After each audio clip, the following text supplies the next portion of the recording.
All right, welcome back, ladies and gentlemen, boys and girls, to the broadcast here. The Kiev Major Open Qualifier action coming at you on what is now the European region, jumping on over. So first things first, congrats to Team Bazaar for taking Southeast Asia right there and claiming their spot in the regionals. Of course, I don't think that's a big surprise to a lot of people, but still, they had a grind to get through, and obviously a big congratulations to them. Shout out to Cyclops as well. It's always doing some fun casting there, but we're ready to take over now for what is the European region, and perhaps a little bit more post that. We'll see what we get around to casting here, but we are jumping straight into what's now a round of 8 matchup here of Slice and Dice taking on the Horde here in this best of 1. I'm Breaky CPK, and I'm joined by Tsunami once again as my co-caster.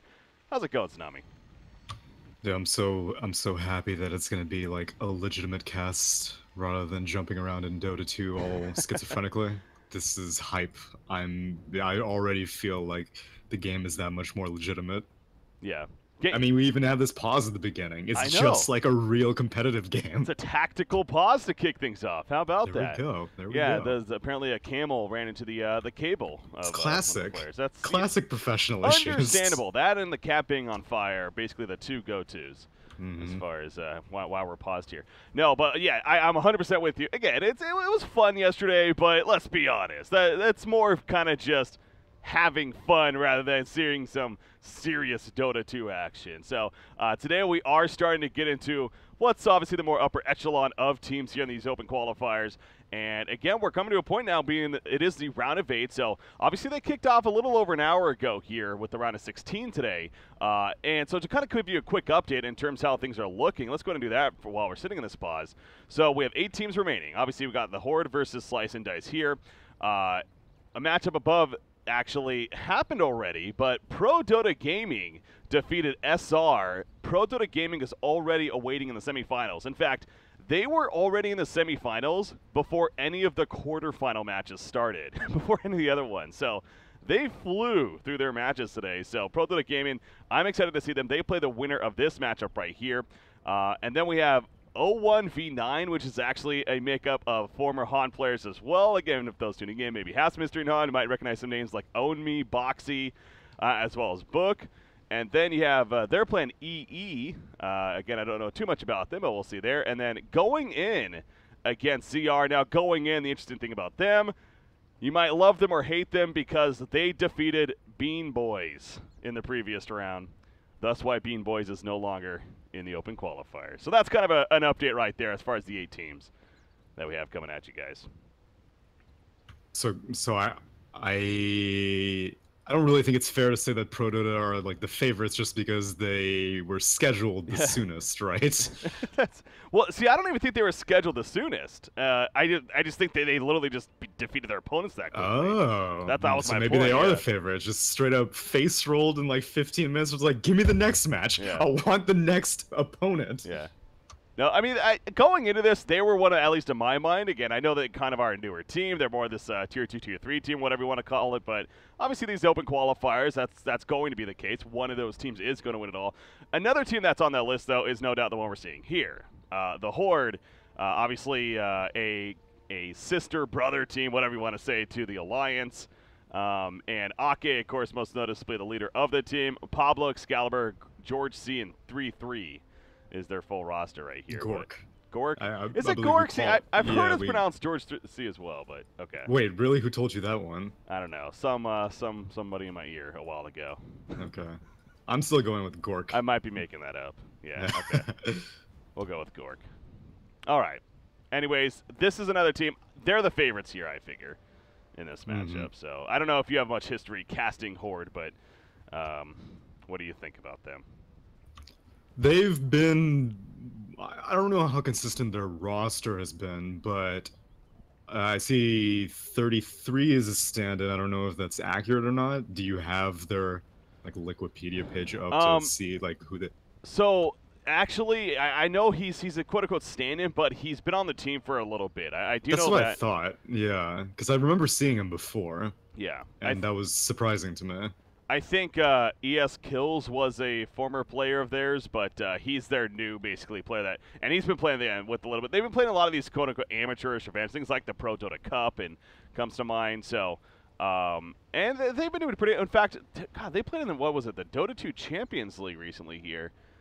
They finished runner-up in that. It was again a smaller tournament, $5,000 tournament, but they finished runner-up. There's teams like NIP, Alliance was in that event, Team Empire, Team Spirit, Vega Squad. Like there was actually some decent competition, and Horde ended up getting to the finals, and they lost it in the end, but still second place finish, so not too shabby.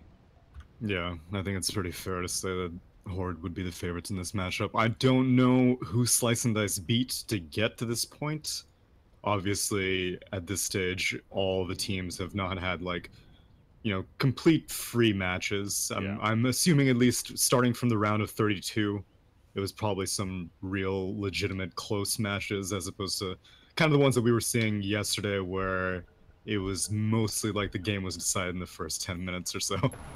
Yeah, later on in the day, we did see at least things started to pick up as kind of expected, but yeah, no, it was still overall for the most part pretty one-sided matches. So, I favor Horde here, but hey, we'll see if Slice and Dice is up for the challenge. I'm kind of looking back at the bracket, and nothing really stands out to me as far as anyone and they plus, defeated. So. Now we're in stages of BO3s, correct? No, this is actually the last best of one, and then we go best of three. Okay. So you were absolutely wrong. Okay. Nice try, though. Just wanted to make sure. No, but this is best of one, and then, yeah. So after this matchup, we got best of threes then, starting with the semifinals and then, of course, the finals. And it is single elimination. There's no second chances here, other than the second qualifier, which starts tomorrow. So if you don't win this one, then hey, you get another chance starting tomorrow to do the grind once again. Again, these teams are coming off playing 5 or 6 games yesterday. And if you want to win today, ultimately, you have to basically play what could possibly be up to like 8 games if the series go the distance. So, it's these qualifiers are not easy, man. It's a grind. It's so much Dota to have to play, and meanwhile, all the like invited teams, even not even the directly invited teams, but like the regionally invited teams, are just sitting back and watching. Which it's valuable information to get to watch these teams right now because you don't know who you're gonna have to face whenever the qualifiers actually roll around. Absolutely. So definitely, I'm sure the Horde is a team that those regional teams already are perhaps keeping an eye on because, again, one of the favorites. Anyways, okay, let's talk about the lineups here as we are finally getting into the unpause phase now.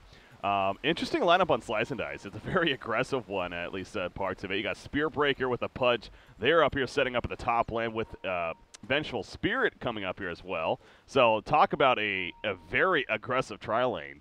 That definitely has kill potential. Then you throw the Invoker and then a good old Terrorblade to finish it off. So what is your idea of this makeup here of the Radiant side? They can't get away with leaving this Terrorblade solo for long. I mean, I see that they're going for this gank attempt up top. It needs to net something soon because Terrorblade is already getting hella bullied in the bot lane right now. Oh, jeez, yeah, oh god, Darkseer and a Nyx, oh my god, that's not going to be fun for Terrorblade at all. Yeah, no, it's, they're all in on a first blood because, yeah, as you're saying, and we see there, Terrorblade is absolutely getting bodied, and there's nothing he can do about it. Darkseer alone would be a difficult matchup. And you see, Gorka's, like, he knows something's up. There's no way that 2 heroes are just not on the map and you leave a Terrorblade alone, unless if you're really trying something suspicious. Yeah. So I'm glad that Gorka's playing it really safe right now. He's still wasting S&D's time because this is a rot on Pudge, this is a charge on Spear Breaker. They're just waiting for their moment. That's actually a good point. Now, I know Rot, obviously, for the rundown is very effective, especially at level 1, but at the same time, could you almost argue that maybe he should have gotten the hook right here to set up this first blood, or is this If fine? it was just him, then maybe, but if you have the Spear Breaker, you can kind of rely on that for initiation. Okay. And man, they're still going in on this. At this point, you kind of would wish you had the hook, which thankfully Pudge has almost hit level 2. Oh. But at the same time, you look at the VS if you're Horde, and you're like, why is this VS solo still level 1 right now? Yeah, no, this is Slice and Dice again, trying to make an all-in play right here at the beginning. And so far, it's not working out the cleanest, but we'll see when he hits level 2. I mean, again, it's coming up quickly. In fact, there's the Magic Missile coming out right there. Luna, the charge on top of that has that Rot activated, but here comes a TP now, and all of a sudden, Vengeful's one in trouble as Nyx Assassin has an Impale, but not going to be able to land it on anyone right there. So there's an immediate response, and just like that, that effort of all that time spent really coming up to nothing right here. So it's safe to say the Horde is off to a pretty good start here in game number. The only game, that is. So, oh, the hook going to miss. Tickle the butt a little bit, but not close enough. They're really committing on trying to get kills. I don't know if Pudge is just going to leave after they get this kill, as now they get initiation onto the VS, and Impale misses. Yeah, Impale again. It's not the easiest sometimes, but I feel like you got to probably land that one. In fact, now Luna's in trouble. This first blood could actually be coming out of the Voodoo Restoration. It's not enough. Jafar on that bench, but gets the first blood, and down goes the Witch Doctor. You know what? Who were we to guess and to criticize what they were doing over here? Clearly, they knew it was going to work out. Clearly. It's not like it hinged all on one missed Impale or anything like that. No, not at all. But they get the job done, and now they get to Shrine, and hopefully Spearbreaker and Pudge are going to venture onto other lanes now, because at this point I would say that they've done their job. It's difficult to leave a VS solo now, because you've basically created a defensive tri-lane, so it's possible that Pudge may stick around, but it looks like Spearbreaker's going to charge mid. Yeah, he's going to be setting up here on a Shadow Fiend Invoker. The Sunstrike coming out. It is going to land, dropping about half life, but here comes that Witch Doctor. And that Coconut going to bounce around just enough to help keep him alive. And obviously the Voodoo Restoration also thrown out from Aki right there to heal on Excalibur just a little bit too. But yeah, the 2-0 start for Slice and Dice again. They have to be feeling good. Now Pudge is setting back up at the top lane. He has a hook angle, but is he going to really go for that? I mean, they could, yeah. I almost say, why not? I mean, he definitely has it. There we go. Trying to sidestep a little bit, but now Gork is in trouble. Out comes the Wave of Terror. That Magic Missile going to land. The charge even coming out, but it's not even necessary, as Meet Your Bob on that Pudge claims the kill. So lo and behold, this aggressive trial lane, or kind of an aggressive dual lane now, is definitely working out. Obviously, they knew Ake was missing, which bot lane, Darkseer 1v1. Oh! 1v2. 1v2. And the 11th hour. That was a nail biter, but Metamorphosis used in the top lane. Meanwhile, Pudge dives a little bit too aggressively under the tower, and now Pablo? No. How about this, by the way? So now that the action's kind of dying out a little bit here, how about the lineup that we see on the Horde? We really didn't talk about that too much, but they're running a support Nyx with the Witch Doctor. They got, of course, the off-lane Darkseer. They have Luna carry, and then Shadow Fiend middle lane. But support Nyx is kind of the intriguing thing to me, something we don't see too often, I feel like. What is your idea with the support Nyx here? I don't really know at what stage these heroes were drafted at, and so it depends on if this was like Horde's plan to begin with, which rarely I think support Nyx is the plan. But I think this Witch Doctor pick is actually the main thing that's important, because Witch Doctor, like you said, we saw this Radiant team. It's so high aggression, but it's also high melee aggression with the Spearbreaker and Pudge. And Cask is so good at mitigating that sort of like tower diving pressure. And so Meet Your Bob is still hanging around in this top lane, getting a hook on Ake.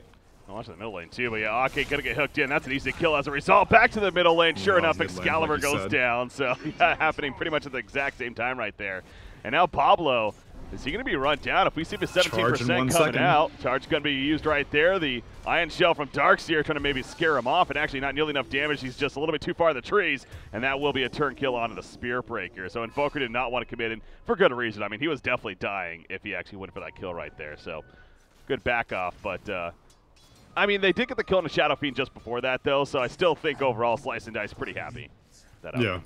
As long as Invoker's not dying, life's good. And if you have to force Excalibur down to 0 souls again, even though actually he's only taken 1 point, now he takes his 2nd point in Necromastery, but actually took a very early point in Presence of the Dark Lord. That's, well, I don't really know if that's the trend these days, but I'm pretty sure that's not. And it's also surprising against like an Invoker who you really don't get to close a gap on very often, but it's possible that he got it because he was afraid of Spearbreaker charges, and he was just like, well, if they dive me under tower, I want to make sure that they at least have something to be afraid of. Yeah, that Presence of the Dark Lord. Exactly. Pretty intimidating ability name right there, at least. As far as actually being intimidating, I don't know if it necessarily is, but you see your armor go down a little bit, sure, that could be, I guess, a 3 scary. armor, you never know. Yeah. That's Blightstone money, just about. There you go. Oh, Spearbreaker, by the way, he's not too afraid right now of Excalibur. He's going to just harass him a little bit right here. I mean, he does have a Sunstrike, obviously, assistance ready to go. He's going to put the charge out if he gets the 17% right here. The Sunstrike coming out, it will land, and look at this. It's going to be another kill on Excalibur. Yeah, I wasn't sure if that was really going to work out, but you know what? Who am I to doubt him right there? Alucard, though, goes down on the bottom. Yeah, bot lane, dual Ion Shells. Terrorblade can get assistance from a Sunstrike once, but not twice. It's a hook on the top lane. Yeah, they're going to get Luna, and she will fall once again. So there's some camera bounces right there between the lanes. Really got to go to all 3 lanes, man. I mean, the action is really being kept up, but that's the lineup here of Slice and Dice, right? It's a very go, go, go lineup, and they are most certainly executing that, and it's still going. Witch Doctor, okay, just basically having to accept death right there. He throws out the coconut, but that's not going to really do too much. I mean, maybe set up a turn chance, but nah. Spearbreaker's like, I'm out of here. As he'll TP away. But Slice and Dice, man. We talked about the Horde being the favorites here and everything, but this is one of these you go in a best of one where maybe catching Horde off guard a little bit. It's true, and I vividly recall saying on day one that it seems like the teams that are winning are the teams that encourage really high early aggression, and well, Slice and Dice's lineup is engineered to do that to a T. Yeah. I mean, where's the comeback mechanic for Horde? Obviously, Luna's... Oh, charged by the bottom lane, by the way. Oh, nice vacuum at the last second. That was well played by Darkseer. But, I mean, as far as the net worth, let's take a quick glance at that. I mean, Darkseer, speaking of him, he's up there. But both Shadow Fiend and Luna are struggling. Invoker getting bounced. Is he dead? Karate Kid? Oh, pushback right there with the deafening blast. And out comes the Ghost Walk. And he's going to live the random impale, not going to land. And now Pablo in trouble for committing. Meanwhile, charge in the background. Witch Doctor going to be charged on right there. Yeah, kind of trying to watch both sides of the fight. Pablo being ran down by the rot. But this spiked carapace will stun him by the distance. Another hook coming up. No, he doesn't have the mana for it, actually. Terrorblade wants to go, but he's getting hassled by the Shadow Fiend in the meantime. Raindrop saving his life. Oh, jeez. They are going to catch him, though. Shadow Fiend running over. No Rucking, though. He does have some raises, however. And that will be at least a turn kill on a Spear Breaker. Man, do we have action this game. 10-4. The Sunder comes out, and Excalibur is going to fall. Sunstrike not even necessary. Alucard going back in, says, take my life. And ends up getting the kill on the Shadow Fiend right there. So, well played. 11-4 lead now for Slice and Dice. This is very impressive. It's not often that you see high aggression pulled off this well, because every single lane is getting some of the love. It's not like one lane is just getting relentlessly bullied, and this is part of the reason why Excalibur basically left the middle lane. At a certain point, he considered himself to be too vulnerable because the Spearbreaker just got such a good start. This Pudge was basically off the map, is now in the top lane. Witch Doctor getting bashed, getting killed. Slammed his face into the ground right there, and yeah. Pudge is invis. Ooh, that hook, again, tickling the butt, but he's going to be fine for now. Bottom lane, what? I'm trying, guys, I swear. This game. I think the best part of the fact that this is in the real lobby now is I can see your little Oh, the camera, yeah. AoE. Yeah, I can see the AoE on your camera, like, flying around the minimap constantly. I'm trying, man. It's just all over the place. I mean, you're trying. 12 hero kills for one it's team. Early. They're averaging more than a hero kill per minute. I mean, again, that's pretty absurd. But, again, that's speaking to the lineup. Now, at least the bottom tower push is successful right there. And, again, this Darkseer is getting a lot of farm. Like, how much impact can a Darkseer have, though? Is this going to be a really big deal, you feel like, for the Horde, or is it not going to be that scary? Oh, honestly, I think Darkseer is going to be the biggest deal. He has a mech completed already. This was the disadvantage of sending your Terrorblade 1v1 against a Darkseer, is that this Darkseer is going to get whatever he wants. And having a 10-minute mech is so useful for this lineup right now as they find Spearbreaker. But Pablo has no stun in range. Tried to vacuum in right there, but yeah, unable to do so. And good job by Spearbreaker, able to run away in time. Terrorblade's making his way over, actually. Doesn't have Metamorphosis, though. He does have Sunder. And Pablo's 6, so he has a Vendetta. Oh, he's scouting all this out. They don't have vision detection, but they do have a charge on a Gork in the background. There's an initial stun on a Darkseer. Eclipse is going to be popped, and actually Spearbreaker feeling the beams right there into the face. Ake has the heal coming up. He's taking a lot of damage, though. It's a cold snap being used from Invoker. Not enough for the kill. The meatball rolling around. The Centaur actually going to run him down and successfully claim that kill, but now 33 in the background on Darkseer. He's going to surge on out of there. Will he get hooked? Those the question. It's so difficult to hook that target, obviously. But now Terrorblade running him down. Excalibur, meanwhile, gets to pick off on a Jafar in the background. Watching this Darkseer, though, still the Iron Gel. Centaur stomp. Can he maybe get that off? It's not even necessary. As, yeah, the Sunder sets up the easy kill in the end on to Darkseer. At least Gork's like, I'm going to take your Centaur. The Karate Kid fighting with Pablo. Spiked Carapace is up. Excalibur is nearby. Again, he doesn't have that Requiem, but, man, if he hits level 10 right here, it could channel that up and maybe could be pretty big. There's a hook back in on a Pablo. Here comes that Ake, though. The Fuda Restoration just going to be enough of a heal. And the turn on to meet your Bob. He goes down. Pablo was picked up, by the way, by Spearbreaker back here, as he did use another strike to secure it. Now he's going to charge on out. Whew, another crazy fight breaking out. I don't even know who came out on top, really. I mean, it was a 3-for-3 exchange right there. Yeah, that's actually relatively even. I'd say Dire Team came out slightly ahead because neither the Luna nor the Shadow Fiend died at any point, whereas the Vengeful did die for the Radiant team. Invoker and Terrorblade survived, though, so still relatively even, but Vengeful's pretty farmed, so her going down is kind of valuable. Yeah. Invoker continuing to have a good time, though, here in the middle lane with that Hannah Midas, level 12, just around the corner, and has the axe in the works, well in the works of about 1,500. But obviously, yeah, Vengeful Spirit with that Helm of the Dominator, clearly making use of it as Nyx, no, that's an illusion. Gonna find it right there, but realizing what it is and wants to scout further. Invoker would be a prime kill, but he's not going to be doing that himself, so he'll just scout and then back off right here. But how is Luna doing? She has her own Helm of the Dominator, but yeah, really is struggling right here in this game. And that's gotta be a little worrisome for the Horde. Are you worried for them, or you feel that he can recover just fine? Luna can recover. She's basically trying to mirror Vengeful right now, because Vengeful completed that Helm, pushed out the top tier 1, and then just started participating in fights. And Luna finds it necessary to also do the same thing. It's really, if your team can rely without you, then Luna would prefer to farm, obviously, but with this level of aggression, Luna needs to participate in all these fights. Yeah. Oh, that cask bouncing around, Invoker getting caught, the mana burn on top of that, so harassing him quite a bit. Used Impale on the creep wave. Okay. Well, oh, Luna gets hooked in. That's not good. Cork in trouble right here. Does have the Eclipse, but out comes the Meatball. The wall combo on the ledge. Perfect spot. And here come the tornado attacks. Down goes Luna, but at what cost? The Requiem of Souls thrown in the air. And that's a 3-for-1 exchange in favor of the Horde. You know what? They lose Luna, but they have the last laugh. What a combo from Darkseer on the ledge perfectly. Lining up right there.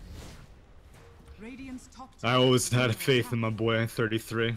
That Darkseer combination was invaluable, being able to catch all these heroes, and Terrorblade's actually coming in, metamorph, so they want to fight this. Yeah, they definitely do. Vacuum in, though. The swap in on Ake, however, puts him in that vulnerable spot and will be enough to take him out, so they only get the kill on the support. They will save the tower on top of that, so definitely worth porting in and saving the life. But obviously, yeah, Terrorblade was not there in the previous fight, definitely worth pointing out.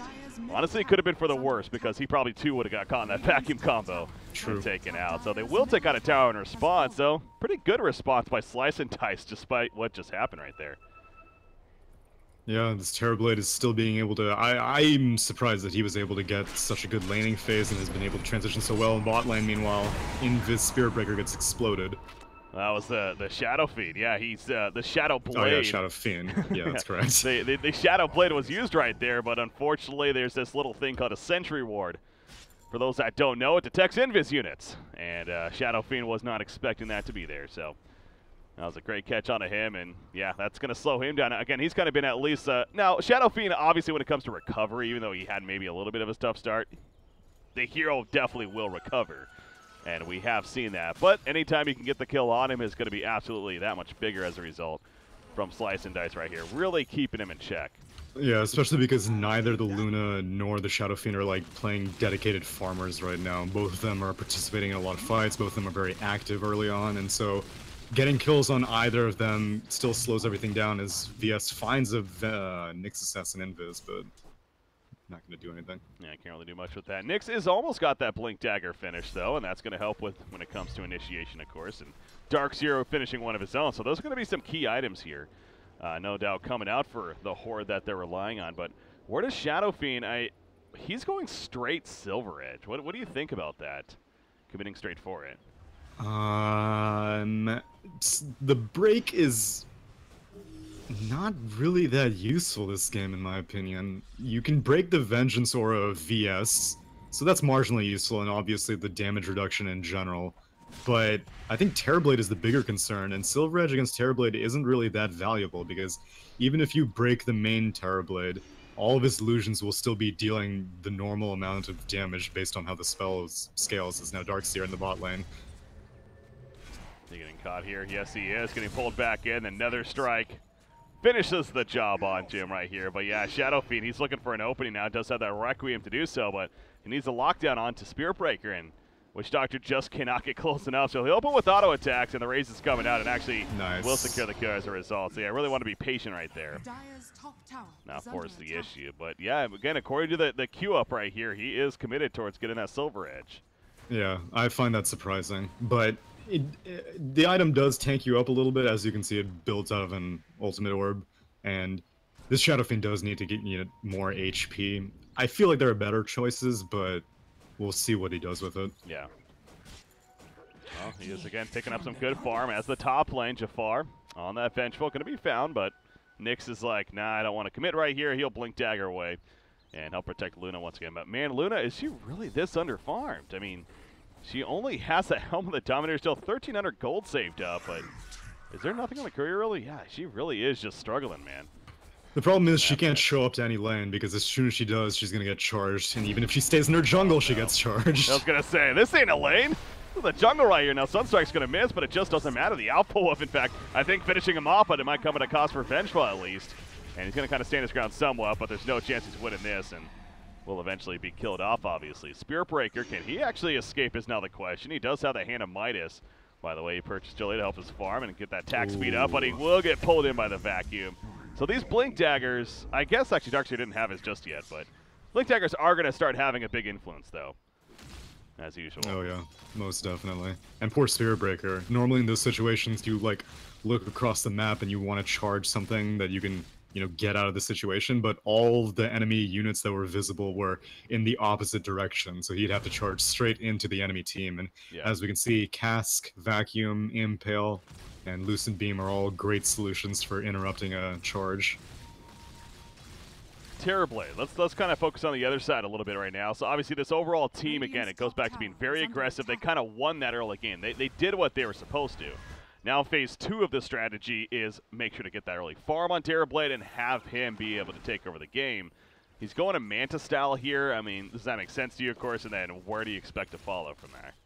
Yeah, Manta style is definitely the best choice. Aside from being the standard Terrorblade choice, Horde doesn't really have the best wave clearer, or rather, they don't have the best AoE to clear out a bunch of units. And what AoE they do have is valuable. Like, Death Ward isn't AoE, but it's purely single target, and so it's not going to be able to deal with illusions. Lucent Eclipse on Luna, it's just going to get soaked up by all these illusions, and Terrorblade's perfectly okay sacrificing some units like that to make sure that they win the team fight. Yeah. So as soon as they start pushing, Horde doesn't really have very many answers to get rid of all these units. You see Invoker here too, and again, I know when the talent trees first came out, we were seeing the +1 Forge Spirit summon talent, and I can't honestly suggest for sure if that's still kind of been the thing, or but with this Invoker at least going to 30% XP gain instead of another Forge Pudge Spirit. Getting spotted. Pudge is going to be caught out right Vacuum? Here. Finally going to be used. Yeah, I didn't want to use it if you didn't have to, I guess, but use it at the last second and secure that kill. And the tower. Oh, that's awkward. Man, he got some extra farm. But he didn't even kill the siege creep.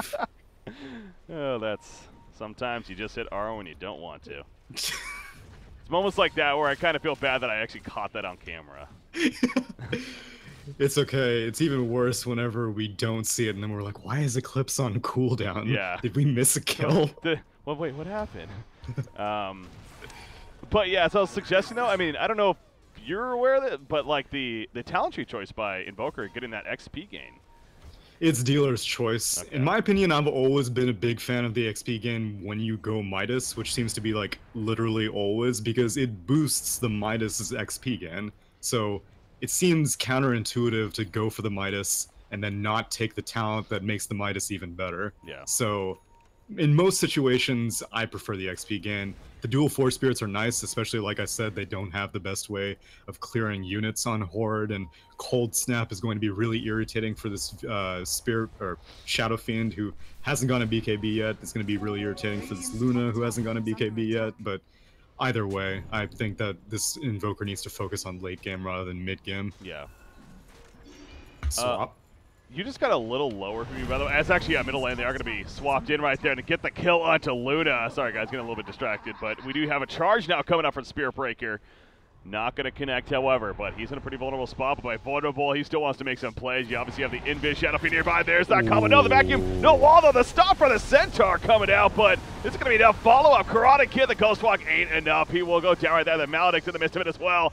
Who needs a wall when you have the Maledict and the Stomp on top of that? And now Alucard, he is on the run, limping away. Sunder. Dismember. Better be careful. Help him out right here, but yeah, you're right. He does have Sunder. So if Shadowfiend goes for an opening, he is, but actually it will be enough damage for the kill first. So 4 for 1 exchange. That all started with Luna getting picked up, but you know what? It's almost like as if they're using Luna as bait right here. Yeah, no, this is deja vu all over again. Yeah. That's what it was, you know? They saw that Eclipse used in the mid lane. They're like, oh, of course we can win this team fight. We just kill the Luna. Like, what's she's gonna do? Yeah. Unfortunately, 33 is on point. He has this Blink Dagger completed on the Darkseer, so initiation is coming in from a mile away and very well coordinated with the Nyx Assassin as well to vacuum, 3-man impale, double raises, and then the wall used. You know, on top of that, I love the use of that Centaur that they had right there. I think that was actually had to be Luna, right, with their Helm of the Dominator. Perhaps a controller, or maybe giving control to somebody else. But the point is, it did a great job of being a nice synergy on top of the vacuum in, with that stomp and again all the follow up in general. So very well played by Horde right there, and catching up in the hero kills. I mean, still slight lead, but obviously that only means so much as that net worth dipping in their favor now. Just good news for them. Point booster picked up by Nyx, by the way. Yeah, he's gonna need to go ag. That's one of the best solutions for making sure that they can clear waves. Oh, Nyx finds the Pudge, but misses the impale. Yeah, having difficulty landing some of these impales right here, but oh, they will love a kill on Terrorblade. They're still looking for Terrorblade, as Terrorblade does not have any way out. His TP is in his backpack. Oh no. Unless if he just runs? He does have Sunder. They're going to vacuum just from the trees. They didn't catch him, though. Can he maybe Sunder here make a play? I mean, there's no support coming in, though. Yeah, there's just no point. He would have just ruined one of the Horde's days, but he wouldn't have survived regardless and doesn't get it off. And so now the push is going to continue, but this is really smart positioning by SND to go for a push of their own, because I don't really think Horde is interested in defending it. They would be giving up too much control if they went all to the mid lane. But it looks like they're going to go to the shrine instead. Yeah, going to make their way over here, porting in Shadow Phoenix Excalibur, of course, coming in with that Silver Edge now. Going to open actually on a Pudge.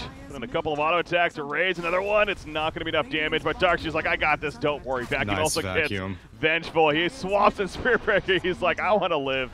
I don't care about you. No, it's a knows that Spear Breaker. That's a better way of perhaps getting out of there. So actually great coordination on the part of Slice and Dice, and a deafening blast in the face with the meteor doing plenty of damage actually. Shadowfiend still feeling confident though. Again, he has the Aegis, Sunstruck in the background. Will hit Darkseer, not enough for the kill. Shadowfiend meanwhile being stun locked down in the background, but Spear Breaker, he's a little too far up, and he will be picked up as a result. So yeah, Excalibur clearly not worried right here with that Aegis. Nice vacuum over the ledge on Jafar, playing that Vengeful, but not enough follow-up damage this time around, and they actually will turn on the Darks here. And down goes the Shadowfiend, so maybe, just maybe they overstepped their boundaries a little bit right here. In fact, Shadowfiend, can he make his way at detection?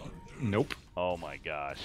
All the supports are dead. Pudge is emerging out of the fountain, but he goes to the shrine, so he may pick him off on the backside. Oh, Nick's going to try to help with that, though. The sentry goes down. They see him now. Can they catch up to him? Yes, they can. Out comes the swap. He's like, screw it. Might as well Requiem in the process. But he will end up falling. Doesn't take anybody with him. And, yeah, I mean, the Horde, you look at a secondary tower even still here. They were diving into the base. So I feel like they only have themselves to blame there. True. But it was a really smart move by the Pudge to go for that Shrine TP as opposed to going to the mid lane. Not only would the mid lane TP have taken longer because other teammates had TP'd to it, but it was catching the escape route and basically forced SF into having to use his 10-second BKB and still dying and not getting any kills. And also, freaking Reflection is destroying the Dire team right now, because all these illusions that Terrorblade creates, they get Presence of the Dark Lord, they get Lucent Lunar Blessing, and they also get the Moonglaves. And so that's so many auras. Actually, they get even more, because if they get the Darkseer, they also get the Mech aura as well. And so this is like a really dream lineup for a Terrorblade to have to go up against, because these enemy team, the Horde wants to be able to bring all 5 heroes into a fight, and you can't really wait for Reflection to be used before you commit. Yeah. Yeah, no, he's no doubt feeling pretty comfortable with that situation and that aspect of the game here, and he has about 13,000 net worth on top of that, which obviously is basically up there tied with the Shadow Fiend on the other side for tops in the game at this point. So Alucard has continued to do very well, and that BKB is just around the corner, about 300 or so gold before he will have that finished. As off to the side, they're going to be smoking as a team. Everyone but Luna going to be smoking right here and try to look for an opportunity, but a lot of lines being drawn all over the place on either side. I'm not exactly sure what the plan is, but I think they want to maybe wrap around to the top, but yeah, they see that the push isn't happening anymore, so that secondary tower is pretty vulnerable, but not low enough for the Radiant side to die for it by any means. Oh, that was smart. This Invoker, well, yeah, actually that was, wait, never mind. It's only kind of smart. He Sunstrike the top rune, and he saw that it wasn't there, but he doesn't have any vision of the bot rune, so really he can't confirm that someone took it. Otherwise, it would be a great way to be like, oh man, someone smoked. Unless they saw it just before that, which I think is possible, because I think somebody was in the area, might have saw it for a split second, and then it was disappeared. So yeah, no, I still think, yeah, they're definitely the great ideas you're getting at. Might as well use the cooldown right there, so. Clearly they had some kind of information, though, because they avoided that smoke ink like it was the plague right there. So. And now Spearbreaker has a gem, so they're going to be able to start dismantling the vision of Dire team and maybe go for a smoke play of their own. Spearbreaker has one backpacked, but Invoker and Terrorblade are on the bot lane farming, so not going to be able to do much. Nyx Assassin, again, would love to finish that Axe, and about 700 gold before he has it, actually, so it is coming up pretty nicely here. Darkseer going the Crimson Guard, by the way. This isn't an everyday item we see, but does bring in some nice support utility to the team, and you know, there was that buff that even was applied more recently, where it now applies to towers on top of that if you happen to be defending a siege attempt, so you like the Crimson Guard choice, though? Yeah, especially against a Terrorblade, it helps because all illusion units really get harmed by Crimson Guard. PL, like, the most, because all of PL's illusions, like, do very little damage to begin with, and then it all gets reduced because Crimson Guard doesn't care what type of unit it is. And so it's really good at making sure your supports can survive, because this Witch Doctor is not very survivable. He's working on a Glimmer Cape, but, like, Slice and Dice that are already very well equipped to deal with any invis, thanks to this Shadow Fiend going for a Silver Edge of his own. And so right now, Ake is food if he's exposed. And so Crimson Guard, you know, it can help him survive. It can maybe help him get a few more seconds on a Death Ward channel. Well, bottom lane. They're trying to take out the secondary tower. Looks like almost setting up as if they're expecting somebody to be trying to defend it, but not the case. So they will instead go right for the tower, and they do see their top secondary is going to be taking some damage here in the near future, and they will be losing that one. Now there is still a bottom secondary for the Horde right here, as far as what they have up, but now it's a game of chicken right here. Who's going to react to the other? Pablo's already porting back, but obviously Slice and Dice also has several heroes porting back, so. Seems like they're both going to really react to each other, and in the end, they will continue to avoid fighting for the time being. So talk about a complete change of pace to this game. As you kind of expected, though, really. But it's true. Both teams need to play very safe, because Horde is afraid of Spirit Breaker initiation and Pudge Hooks, but Slice and Dice is afraid of these Blink Dagger initiations from the Darkseer and the Nyx Assassin, so both teams don't really feel safe, like being like, okay, well, we'll just leave the Terrorblade behind, or we'll just leave the Luna behind, and the rest of us will go back, because that lone target will almost certainly get picked. Are they smoking up right here? They sure are. All Man, five Horde of are them. burning through their smokes. I think this is their last one for a while. Oh, and it might work out this time, Jafar. He is farming the jungle a little bit. He's starting to run back away now, so probably not. Yeah, Dire team has no vision. This gem on Spearbreaker has eliminated most sources of information for the Dire team right now, so they're going uphill. They still have no idea where anyone is, though. Yeah, they're really just guessing, but so this is where you got to give credit, no doubt, to Slice and Dice. As you mentioned, the Horde has really been burning through these smokes, and they really have not been able to get the opportunity to come through successfully with any in the last at least like 5 minutes or so. So yeah, very good job on their part. Invoker, by the way, also he's level 22. Very important to know, because of course that's where the level 25 talent's getting that much closer of what is probably the AoE Deafening Blast. I know the Tornado cooldown is not necessarily the worst choice ever, but Feels like the Deafening Blast is... In that last SEA game, the Bizarre game, I'm pretty sure the Invoker went the Tornado cooldown, and it was hilarious. Like, literally 50% of a siege, the Radiant team was just being sent up into the air. It was pretty amusing. It didn't work, as we saw, but still hilarious. No, we have seen it before, and I feel like it's if your team's behind and if you're getting pushed on, then maybe, and so I guess you could argue this game there is potential for that, but this feels like a little too even of a game to maybe feel like you have to resort to something as far as counter pushing, such as that tornado spam. But no, I'm with you. It definitely has its reasons for going, but yeah, we Deafening Blast also really good. Terrorblade also's got to be up there. Okay, well he's only level 19, so still going to be able to fit. But I was kind of looking at his. I don't even know what you'd get that. God, that makes it a 10-second cooldown on Sunder. That's actually pretty ridiculous. Yeah, but I pretty much always see the stats. Okay. Most of the time, like between one Sunder, if you haven't already killed the rest of the enemy team, then chances are your team is dead. So even if you can just Sunder yourself silly, you're still probably going to lose the fight. Yeah. Anyone else worth noticing? I guess Vengeful's level 20. Hits at level 20, plus 65 damage talent picked up. That's actually pretty big in itself. Getting that right there for the Vengeful, who's obviously playing that core role. So the MKB also coming up for the Vengeful. It's going to be a while, but he has that queued up at least.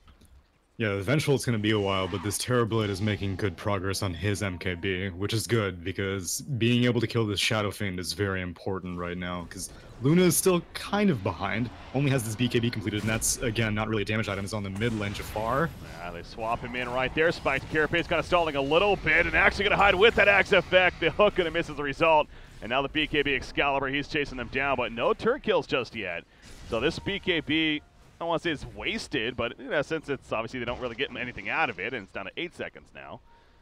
As far as the they trade because Vengeful used her 10 second as well, so turnabout's fair play.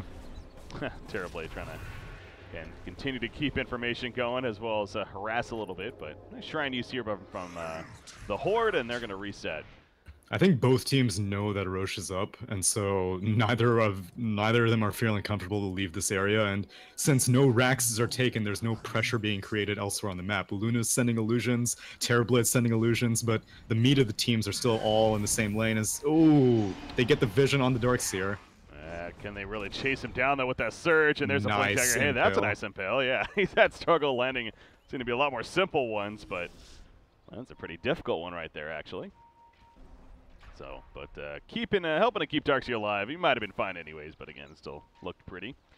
But Siege Creep comes in. It's like, hey guys, what's going on in the pit? Oh, you guys are taking it? All right. Crap. I'm dead. This is going down so fast. The wave of terror drops down the armor so substantially, and I don't think the Dire team's going to come fast enough. Nope. Alucard picks up the Aegis. The Crimson Guard is popped, but Horde's like, do we really want to fight now right as they get the Aegis? Obviously, that could be the worst timing, so Horde is going to be patient enough and fall back, realizing to cut their losses and not overcommit right there. I like that choice again. I feel like we've seen so many times where teams, they will get caught up in the moment. They'd be like, oh crap, it just died. Well, let's go in now. It's like, no, they just got the Aegis. That's giving them the advantage. You realize this, right? Unless you're confident you can catch them right in the pit, you're clumped up, obviously, then you really shouldn't be going in. And clearly the case there for the Horde. So they do fall back and, like I said, cut their losses. Yeah, to an extent, it's sometimes how big of a commitment was it for the team that took Roche? Like, did they have to use any important cooldowns? Like, did they have to use Metamorphosis? Which they did, and it only now comes down, but you don't really know that. And then you have to be like, well, can we defend a high ground siege against Aegis? So there are a lot of factors that come into play. I think it was the right decision to disengage. I think Horde now has what it takes to defend high ground. This Luna doesn't have a Manta style yet, and it's in fact going for an AC. So that will kind of harm their high ground defense because you can't just like have a bunch of glaives bouncing around to eliminate all these Terrorblade illusions, but still, I think that they can do it. Again, Horde is being the ones a little more aggressive right now, scouting through the Radiant jungle, but once again, not able to really find anyone for the time being at least. So steal their Ancients, meanwhile, Raze is being used by Excalibur there, trying to finish his own Satanic. As you see, that's queued up, which will definitely beef up that survivability presence, of course. It's Invoker, 23.5 now, so getting very close to, again, a Deafening Blast. But what is it? I mean, what are we waiting on here? Because you have the Aegis, obviously, on Terrorblade. Is he going to try to finish the Eye of Scotty first, maybe, before they really push right here? I don't think they have the time for that. The other option is waiting for VS to finish her MKB, but that's also like a long ways away. Invoker, he's a ways away from his Scythe. Pudge, he's actually didn't go for an Aether Lens at all. He's going to be going for a Pipe, which I think is a fairly good choice. It makes what little magic damage Horde have pretty much irrelevant. It'll make Requiem pretty much irrelevant, so that'll help out. Spirit Breaker, well, he's basically like a 5 position right now, so he has a BKB queued up, and he's actually surprisingly close to it, but I think that they should just push. Metamorphosis is up. Yeah, I don't think that Slice and Dice should waste too much more time. Oh, double damage rune may help that cause. It's picked up right there by Terrorblade, so he's going to send out some illusions at least, but again, still no idea of actually grouping up or anything like that. The bottom lane Spirit Breaker maybe getting a little too comfortable by himself. And yeah, that's going to be a quick jump. Was that? Oh, it almost looked like the Eclipse was used, but no, just Elusive Beam coming out. And secures that kill. Tornado in the air, though, for Darks here. The EMP is going to connect, but dropping him about half mana right there. That was a gem loss as well. And so now Horde is going to be able to reclaim all this map control that they've been losing. Even though they're the team that doesn't have the Aegis, right now Slice and Dice just doesn't feel confident right now for some reason. Yeah. No, they are going to sit in their base, obviously, for the time being, but the Horde is not feeling confident enough either, but perhaps going to use that gem, as you were talking about, to really try to gain control of the map once again, and then kind of reset, I mean, but they have no incentive to push into, like, they could probably take this last tier 1 on the top lane. That should be free, but really, whenever you're going into a team with the Aegis, there's no good reason to do it unless you get a major pickoff, and Spearbreaker is not a major pickoff. no. Not clearly enough of a pickoff right there to warrant actually running on in. So, we're in this pause right here. I was kind of looking at some of the other matches, and again, PD Gaming, they're already in the semifinals. It looks like 0-1v9, the other team, again, has a couple of former quote-unquote Han trash players, as like to be called here in this community. Anyways, they're in the semifinals as well on the other side of the bracket.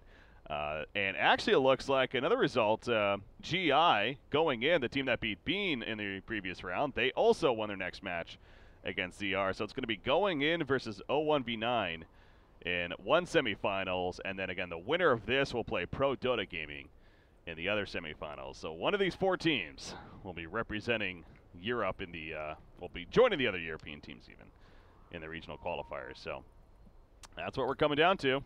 So does every single region have 2 qualifiers, or does some of them only have 1? I believe everyone has 2 qualifiers, if I'm not mistaken. Okay. As far as how many players or teams from each qualifier is completely different. So Yeah, but each team, each region basically gets like 2 randoms to join the. Okay. Randoms, look at you. I act How like I'm so dare much you. higher above than all these players, but really, I would have been knocked out in like the round of 1024 for sure. Oh yeah, no, I would have made it probably to the quarterfinals, but I believe it. stop there. No, perhaps because I would have been weighted down by my teammates, of course. Yeah, I know how that goes. living the 3K life. Yo, did you play any during the solo matchmaking experiment? I did it because I was traveling and everything, obviously getting ready for this event, so I didn't really have the most time to be playing here, unfortunately. But what did you? I mean, no, I stray away from most of that. Okay. I am lucky enough to have a 5 stack that I have the company of pretty much most of the time that I play. Yeah. I honestly usually find myself solo queuing for the most part. I actually don't mind the solo queue experience usually. It's just there are those occasional games where you just get those assholes that Yeah. kind of makes you wonder what you're doing. You kind of just get upset about the game. And then the game finishes and you're like, all right, let's queue for another one. That's the drug, man. It's a vicious cycle. The drug, that's Dota.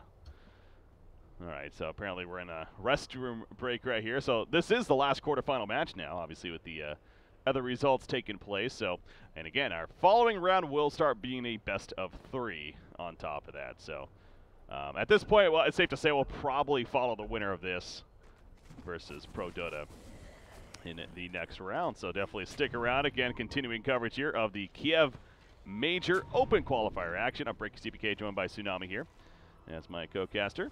And want to thank you once again for tuning into our Beyond the Summit coverage. All right, here we are out of the pause, though. Excalibur.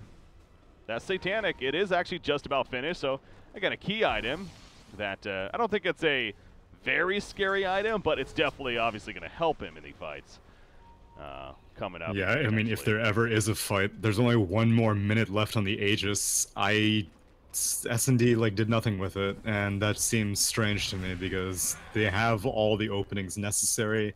You're giving Horde time to complete items, like you said. The Satanic is now almost completed for Excalibur, and that's a fairly important item.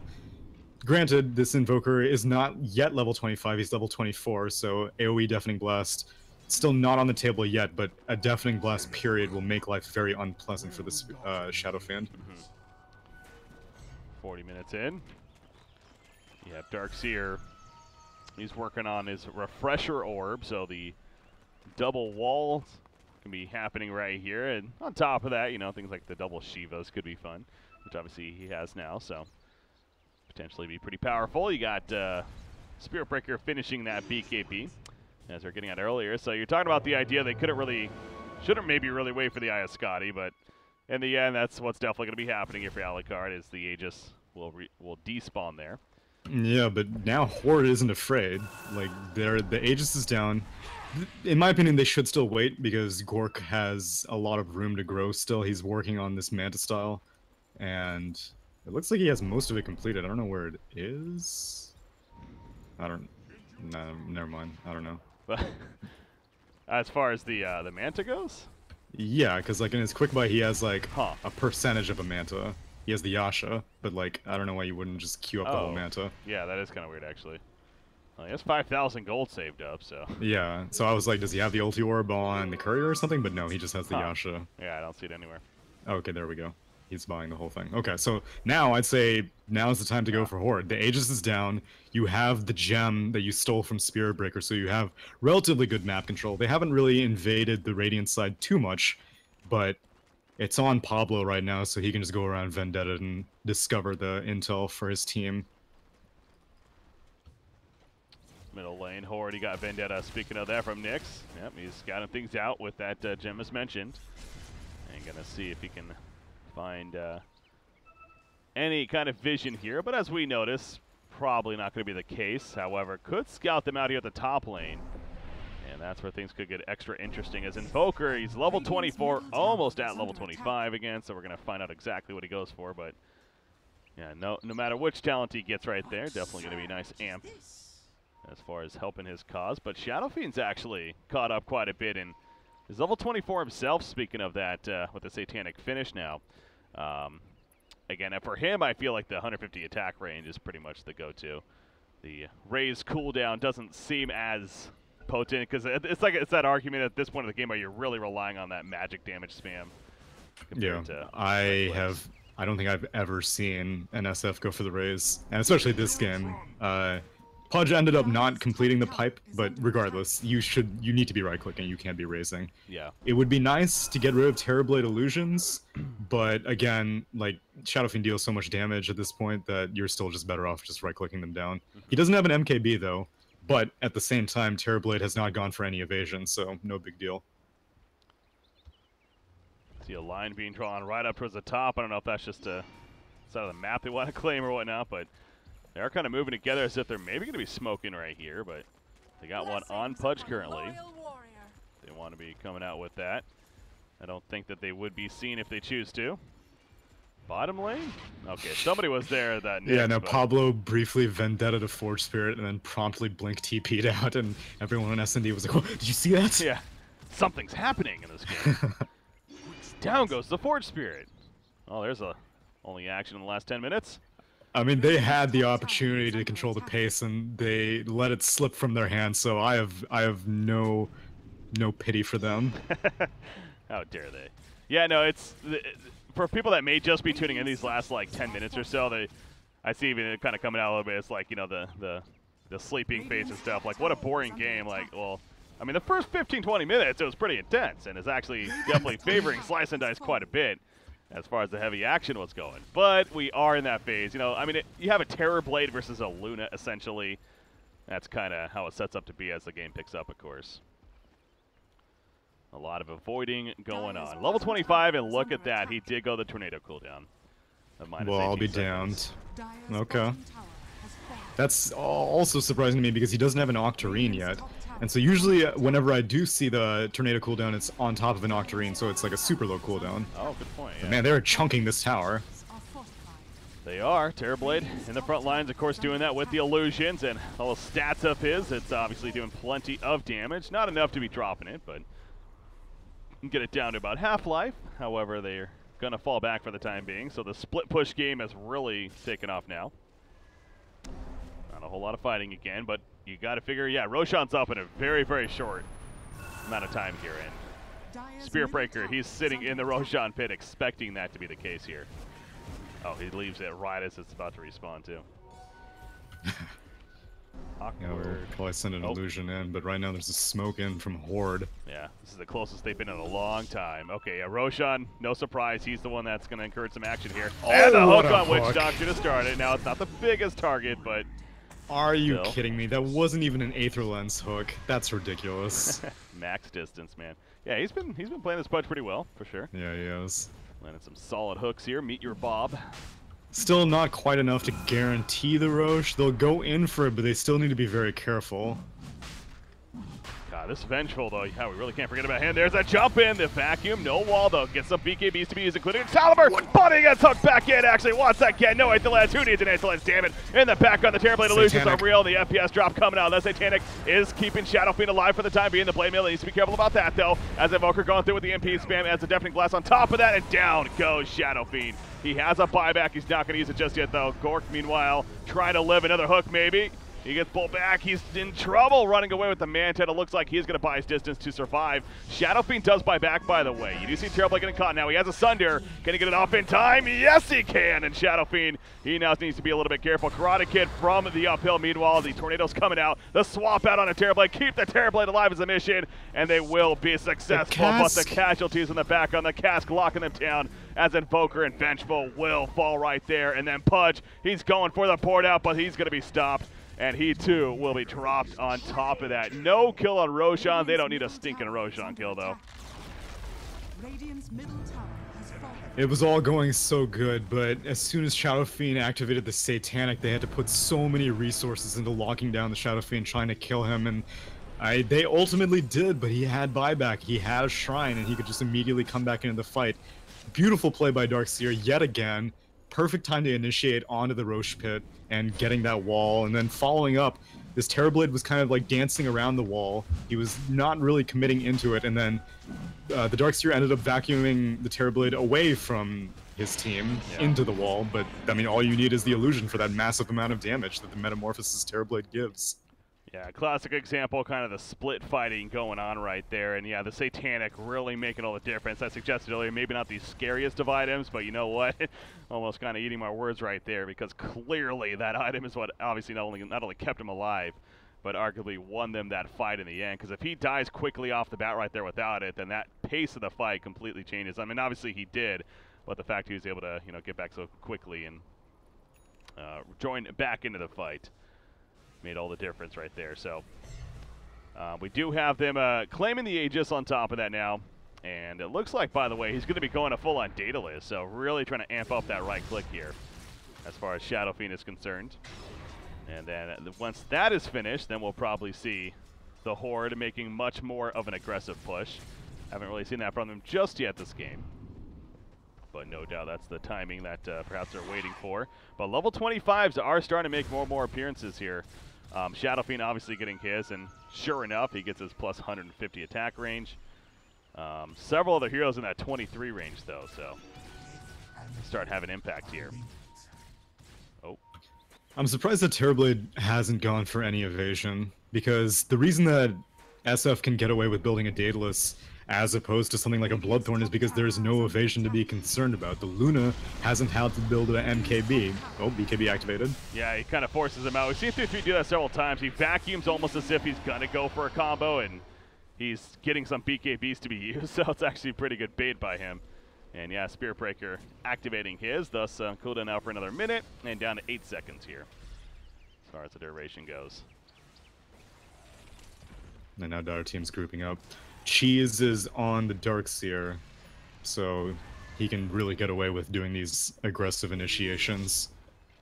And with a sheep stick on top of it, like, he is only giving them time. Oh, nice vacuum to the low ground. That's beautiful. Yeah, they knew he was setting up for a hook attempt. Obviously, they have the vision there now. It is going to be destroyed. No follow-up, though. No follow-up. And sure enough, oh, the hook on the axe right there of that Nick. Pulls him in. The most funkiest animation ever. He's still alive, though, the Crimson Guard. Helping to keep him alive. And this bait, will this turn around in favor of the Horde? No, it will not. Nix will fall in the end. It took a damn while. But you know what? He's dead with no buyback, actually, so... This could be critical, but yeah, you gotta say, man, this Pudge, he is making some large hooks this game.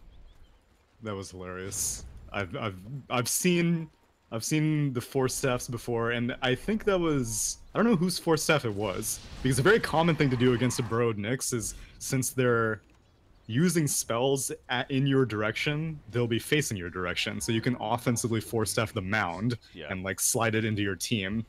But yeah, I don't know whose force staff it was, but the recovery hook was hilarious to see that mound fly around the map. Yeah, the animation pretty on point as far as being absolutely hilarious right there. But not so hilarious for the Nyx, neither for the Horde, as obviously, again, he's dead for another 30 seconds even. And now I like how when they don't have the Aegis, they're like, oh yeah, let's push. Now's the time, right? This is a perfect opportunity. Nyx is dead, let's go. I mean, it's obviously good, like Nyx being dead does help, but they're not going to really be able to get enough pressure onto the tower right here. 15 seconds before resurrection, so... However, they are going to try to maybe make a play in the middle lane. Wow, Terrorblade is really going in. Yeah, I thought that was an illusion for a second, but no, that was a real one, wasn't it? The vacuum back in, and here we go. Actually, Alucard, they're going to need to get a response out of this. He's still being chased down. Now, again, he has a Sunder, and here comes that supporting cast, and it looks like now the Horde needs to be careful not to overextend as they fall back, but yeah, pretty aggressive play right there.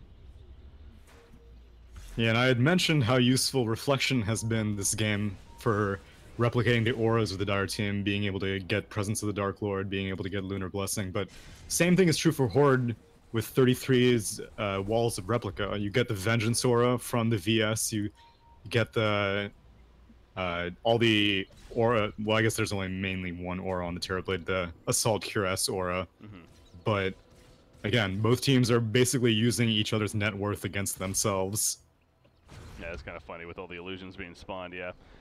Just kind of helping the cause on either side. So I guess that's where you could argue, you know, maybe kind of canceling it out somewhat. But yeah, to an extent, that they're making use of each other, which is definitely interesting to note. Sharing is caring. Sharing is caring. There you go. That's a good quote to top it all off. Here, but what a game we have though. Again, this is just the one-game series of our final quarterfinal matchup here, the European Open qualifiers, and definitely going the distance. Oh, he gets scanned. This Invoker gets scanned, but he immediately goes into Ghost Walk. Huh? Oh, jeez. Yeah, that would have been an absolutely huge pickup. Does he even have a buyback? I guess he does, but no, he doesn't. That's right. A minute 20 before he can. God, that would have been huge. But he makes the escape as Invokers 10-2. Yeah, and Radiant team bought enough time. Aegis has been reclaimed. Now there's only a cheese on Darkseer to be concerned about, which... since SF is working on this Daedalus, Excalibur's not going to buy it yet because he needs buyback money. So I think that he should get the cheese, but right now 33 is sitting on it. I guess with a Satanic, you kind of have 2 lives to begin with, so... Yeah. As long as you can activate it, which... yeah. Again, which will be a little bit trickier now because Invoker has Scythe of Vice completed, so good point. It's delicate to be able to time it properly. Good point right there, and of course that Octarine core is queued up, and I know you're talking about that earlier, how he didn't have it yet, and I'm curious what that is. Oh, that's a misclick on a shrine. Even the pros do it, man. Yeah, those shrines, I swear, the hitbox on the shrines are Charge? huge. Oh wow, they are going in, aren't they? Tornado's gonna miss right there. Aki's gonna get caught initially. Are they gonna respond to question? No, they're not. Witch Doctor's like, leave me to die, please. And he will certainly die, but he's dead for 40 seconds now. No buyback, actually. But is this, oh my god, Witch Doctor's dead. Let's push play, so I don't know. Well, thankfully the lane is also pushed up. I think that's more what it is. It's like a, oh my god, the lane is actually on their side of the map. We should get some damage. True. It's just that Terrorblade needs to be careful about committing Metamorphosis, and right now he's just sending illusions down to the bot lane, doing some more chip damage from that siege we saw earlier. I haven't seen this Terrorblade use Metamorphosis in a very long time, to be honest. Well, he may have the opportunity coming up right here to definitely be using one. Another 5,200 gold about saved up, by the way. So, of course, has buyback, but again, now you kind of start to question is there another item that maybe he's going to be thinking about here other than maybe a boots of travel to be coming, but any backpack items that we can think of for the Terrorblade here that you think could potentially make sense? Because, I mean, he really has a full inventory. Refresher is definitely the item of choice, but yeah, he needs buyback money desperately. Oh, Pablo, scouting There's it out. no gem. They have no detection. Oh, they're going to open up. Invoker, he is going to get caught out right here. Big time. Out comes the spike here base with the Pearl. Gets hooked back, though. Shadow Fiend, meanwhile, being turned. Can he get the Satanic off? He's being locked down, actually. The 17% goes off, and down goes the Shadow Fiend. He has a buyback, but will it be enough? In the background, they're going to call on a punch as well as a Spirit Breaker. Invoker was picked off. He buys back, though, looking to join back into the fight. The illusions. No Sunder. But Terrorblade with no Sunder. He will end up falling. The lockdown onto Luna, however, so the cores on the dire side are dying. And Witch Doctor's also picked off, so Karate Kid coming back in after that buyback and making a little bit of plays right there. Gets a double kill, but now he's going to be on the run himself and out of that fight. So another chaotic fight. I mean, numbers-wise, you definitely favor the Horde, including the buyback situation, but they lost both Shadow Fiend and Luna right there. Yeah, but they have buybacks if necessary. Invoker spent a buyback, Spirit Breaker spent a buyback, and effectively it was a team wipe. So definitely Horde favored right now. They're moving the Nyx Assassin around, but he's not going to be able to find a solo kill by himself. He's working on that Ethereal Blade. Actually does have the money for it, but again, buyback is paramount, so everything's just going to reset. But thankfully, Horde still has their buybacks, so if one more fight goes poorly, they can recover, but if one more fight goes poorly for Slice and Dice, I can't say the same. Tsunami, we could be kicking things off here with a pretty long game ahead of us, because something tells me this game still has quite a bit of life left in it. Yeah, with how I think those you're fights right. have been going here, so it's neither team obviously willing to give in, and definitely with a lot of potential to still win this game. I mean, net worth chart has a lead for the Horde, but really in a game like this, is that something that you're looking at? Because it really is just so even, it feels like. Well, it actually has substantially jumped up. Still, again, like 10,000 at this point. It's relative to the length of the game, and so I wouldn't consider it to be that severe, especially since not a single tier 3 has gone down yet, which is shocking. Yeah. 56 minutes into the game, no shrines have been opened up, no tier 3s have been taken down. Although now Gork is moving in pretty aggressively into the mid lane. So I guess another Roshan, though, could definitely be in the works right here, and sure enough, both teams in that area, so no surprise. Yeah, Terrorblade, we do see he did get that minus 30-second Sunder cooldown, so has that 10-second Sunder now, so yeah. I mean, in that previous fight, though, it was the same issue as the Shadow Fiend. The Shadow Fiend got perpetually crowd-controlled, he was getting bashed up by the Spirit Breaker, and wasn't able to, oh man. This is a ballsy push. Comes into play right there. The vacuum again, no wall. They're baiting out the BKB. The wall finally comes out just on a Terrorblade. Split by big time. Excalibur is now joining the fight in the background. Darkseer will go down there. So Excalibur on the Shadow Fiend getting here pretty late. Pablo's locked down. He'll go down. Excalibur opens, but he's just about dead just like that. Down goes the Shadow Fiend. He has a buyback as the Eclipse goes up, but Alucard with the Metamorphosis doing plenty of damage. Ake and the Death Ward, he's not going to live through that. He goes down. Down goes Luna. It's a cleanup in favor of Slice and Dice. The buyback on Darkseer not going to matter. Definitely favor for Slice and Dice. A 5-for-1 with the buyback used, and they're going straight for the base, baby.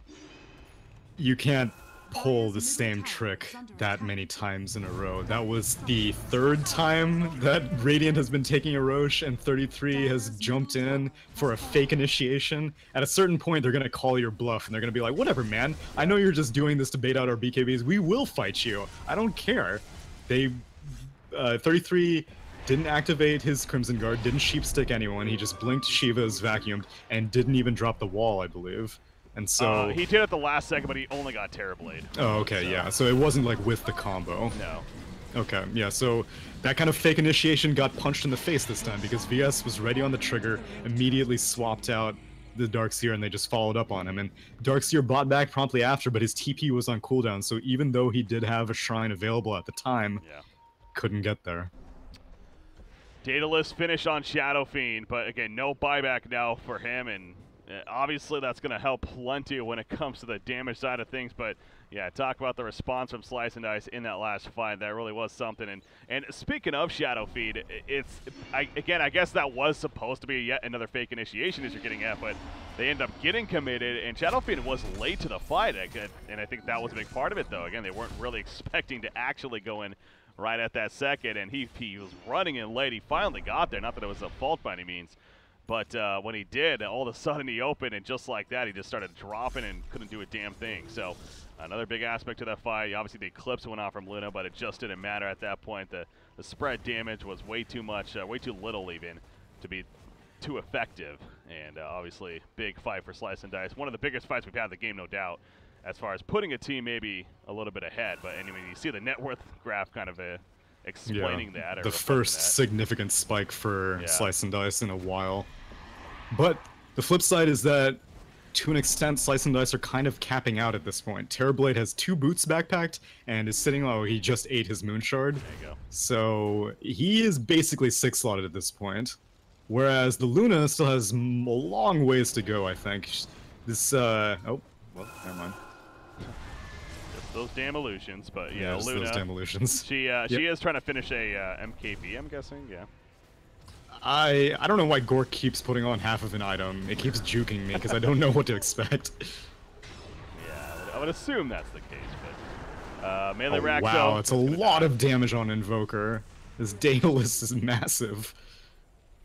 That tornado coming right back up, though, obviously using it right there because the melee rack actually does stay alive. But yeah, the right clicks of Excalibur, pretty big. This hook is gonna miss right there. You miss all the hooks you don't take, said Wayne Gretzky, though. So.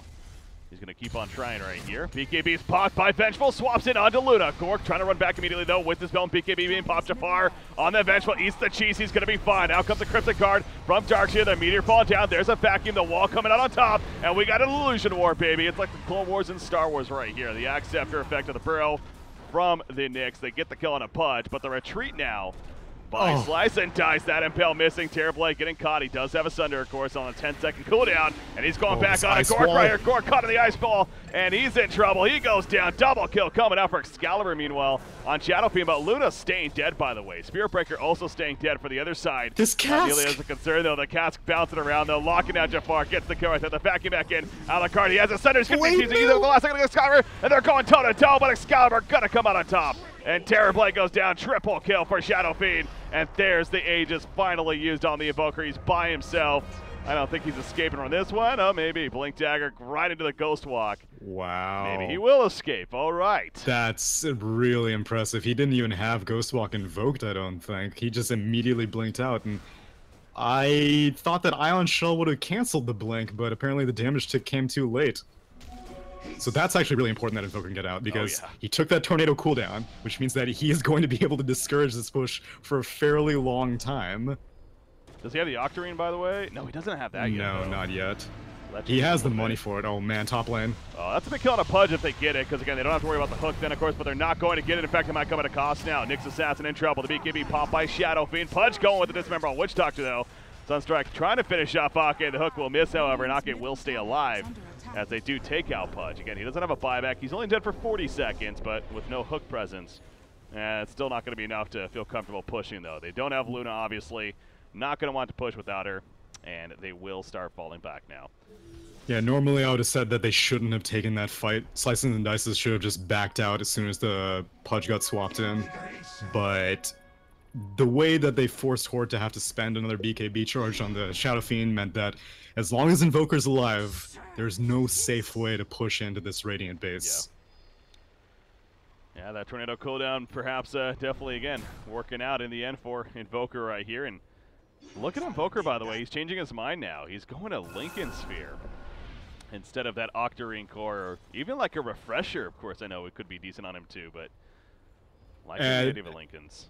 At this point, yeah, he's mainly concerned, like I said, Invoker is the team right now. I mean, I don't mean to take away credit from anything else that Slices and Dices is doing, but if Invoker dies, then this base will get pushed. Yeah. But if Invoker survives, just Invoker, he can withstand it. And so if he gets Blink sheeped by this Darkseer, the game is basically over for SND. And so, yeah, I do like this Lincolns quite a bit. I love it, Tsunami. We're kicking off. You know, we were hoping that day 2 would be at least a little bit better. And we're getting it, man, right off the bat here. We got an epic hour-long plus game. And again, I'm not sitting here saying this is the best Dota 2 action we're ever seeing, but it's a good game. You know, it's back and forth. Sure, teams are making their mistakes, but that's bound to happen in games that last longer, of course, and end up being good in the end. So, yeah. It's more exotic than other ultra late games that I've seen as well. Like normally you see a Luna in this situation, you're like, oh well, I just watched Glaives fly around for 40 minutes straight. Yeah, but exactly. no, this game, it's action packed. There's been some downtimes, but lately it has actually picked back up. Sure enough, we had the middle phase that maybe was a bit of a downtime, but yeah, it's greater late game and now great late game for sure, and that's going to continue with the illusion push right here at the top lane. So the Horde. Nice scan. Looking to react. They scan them out, though, you're right. And, oh, BKB popped by Spearbreaker very aggressively. He's going in, but is he too deep is the question. Look at that to return damage. Another strike. He can't even get it off. He gets 3 shot there by Shadowfiend, but a walk cause Shadowfiend being locked out. In trouble. He's going to go down as well. No buyback. And that is huge now in favor of Slice and Dice. The Crimson card trying to live for Darkseer. You see Alucard is taking some good damage, though, as Luna from the background. They vacuum back in. Alucard will end up falling, actually. No, yes, he will go down to the end. He does have a buyback. Karate Kid almost dying as well. But yeah, Blink. Couldn't get the Sunder off. The blink, it doesn't matter. Wait, what? What killed him? What killed him? That was it was a spiked carapace killed him somehow. Did he have a tornado launched out or something? That must have been it. Don't or know. EMP or just something. He did some source of damage right there, clearly. It may have been mana burn, but that would be so lucky because it just turned to daytime, and so he just barely got the vision for it. I don't know what killed him. Well, he buys back. But yeah, then now can they hold once again? You see Pudge just throwing out some random hooks right here. And we got cooldown, no ags or anything like that to take advantage of, but there's those tornadoes. Oh, he actually blinks right into it. Awkward there for Nyx.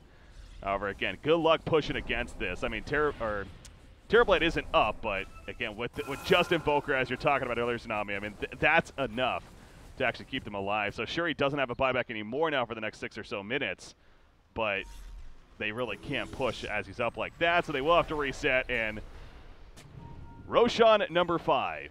It looks like it's very, very possible now coming up for these two teams. Hey, nice double damage room, by the way. Shadowfiend will take that. But yeah, we saw Shadowfiend that last fight just drop Spearbreaker. You, in the back of your mind, you're like, why didn't I activate BKB? Because that fight would have been that much more secured for the Dire team if he had a BKB.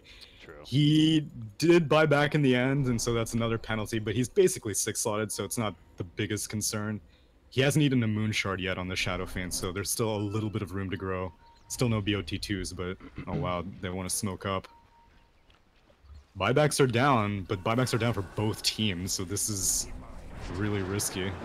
However, more buybacks are down for Radiant. Invoker and VS both have no buyback. Terrorblade standing out an illusion. Gonna clear out the creep wave somewhat.